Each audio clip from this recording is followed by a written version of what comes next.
तो महापर्व दिवाली जो है वो बेहद नजदीक है। चारों तरफ सिर्फ रौनक ही रौनक है। हर तरफ दिवाली की तैयारियां जो हैं वो जोरों शोरों पर शुरू हो गई हैं। दिवाली की शुरुआत जो है वो धनतेरस के दिन से हो जाती है, यानी त्रयोदशी की तिथि से होती है।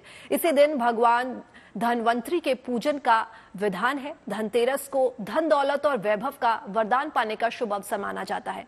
ऐसी मान्यताएं हैं कि धनतेरस पर की गई खरीदारी सौभाग्य लाती है, क्योंकि धनतेरस पर हम जो चीज भी खरीदते हैं उससे हमारा सौभाग्य जुड़ा होता है। इसीलिए हम धनतेरस पर सोना, चांदी, नया घर या कोई भी नई वस्तु जो है इस दिन खरीदने की परंपरा जो है वो चली आ रही है।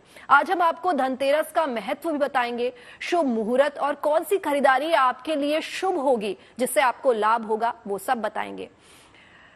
लेकिन सबसे पहले इस साल धनतेरस पर क्या खास योग बन रहे हैं और उसके महत्व को समझने के लिए जो है हमें क्या क्या करना चाहिए, उसके बारे में हम बात करेंगे।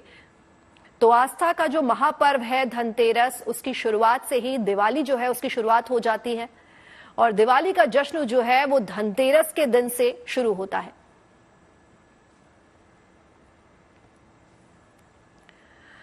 तो हमारे साथ धनतेरस पर बात करने के लिए दो खास मेहमान जुड़ रहे हैं। आचार्य राज मिश्रा जी हमारे साथ जुड़ रहे हैं।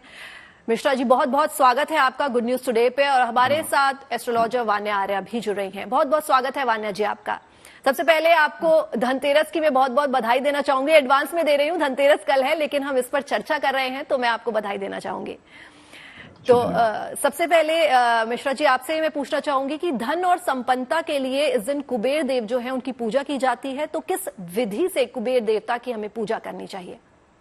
देखिए, सबसे पहले तो बहुत धन्यवाद। और जीएनटी ग्रुप के सभी जो दर्शक हैं, जो जीएनटी को देखते हैं, उन सभी को धन त्रयोदशी की बहुत सारी हार्दिक शुभकामनाएं हम देते हैं और भगवान धनवंतरी से प्रार्थना करते हैं, माता लक्ष्मी आदि शक्ति से प्रार्थना करते हैं कि आशीर्वाद माता लक्ष्मी और भगवान कुबेर का, भगवान गणेश जी का, भगवान विष्णु का आप सभी पर बना रहे। और मैं धन्यवाद करता हूं जीएनटी चैनल को, जो इतनी महत्वपूर्ण जानकारियां शायद जिसको आज के समय में प्राप्त करना बड़ा मुश्किल हो जाता है, भाग दौड़ भरी जिंदगी में किस प्रकार पूजन करना चाहिए, क्या विधि पालन करना चाहिए, कौन सी तिथियां कब है और क्या करने से क्या फल प्राप्त होता है, इन सभी चीजों की जानकारी इस भाग दौड़ भरी जिंदगी में प्राप्त करना मुश्किल है। और कई बार प्राप्त भी होती है तो सही जानकारी प्राप्त करना पॉसिबल नहीं हो पाता है।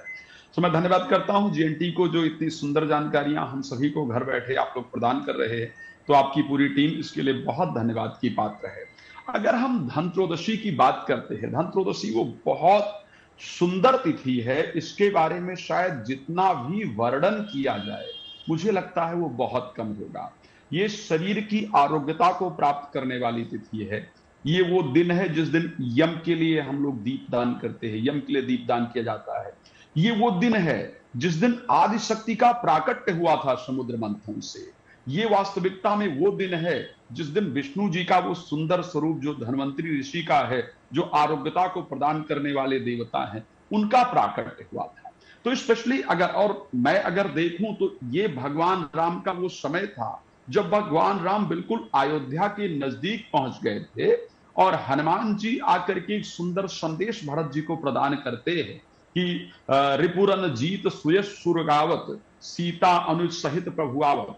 भरत जी बहुत परेशान हैं और हनुमान जी आकर के सुंदर संदेश देते हैं कि उस आताताई रावण का वध करके और भगवान राम अयोध्या पहुंचने वाले हैं।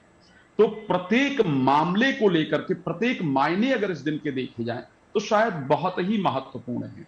अब इस दिन पूजन करने के लिए हमको किस विधि का पालन करना चाहिए, किस प्रकार करना चाहिए, क्या तरीका होना चाहिए? तो पूजन के लिए जो सबसे महत्वपूर्ण विषय रहता है, वो सबसे जरूरी होता है कि एक तो आपका मन पूजन के लिए निर्मल होना चाहिए, क्योंकि श्री रामचरितमानस की बात हो रही है। दिवाली पर भगवान राम का आगमन हुआ था, इसलिए उनकी विशेष आराधना भी हम लोग करते हैं।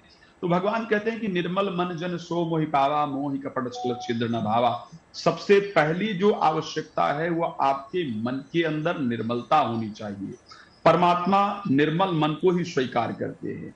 ये वो दिन है जिस दिन सफाई के लिए जितनी सामग्रियों की आवश्यकता होती है, स्पेशली आप लोग देखेंगे कि इस दिन लोग झाड़ू जरूर खरीद करके लेके आते हैं। नियम है कि धन त्रयोदशी के दिन आपको सफाई की जितनी सामग्री है उसको लेकर के आना चाहिए। अपने घर को साफ करना चाहिए, अपने आप को साफ करना चाहिए, इसी दिन आपको बर्तन खरीद करके लेके आना चाहिए जो आपको दीपावली के पूजन में प्रयोग करना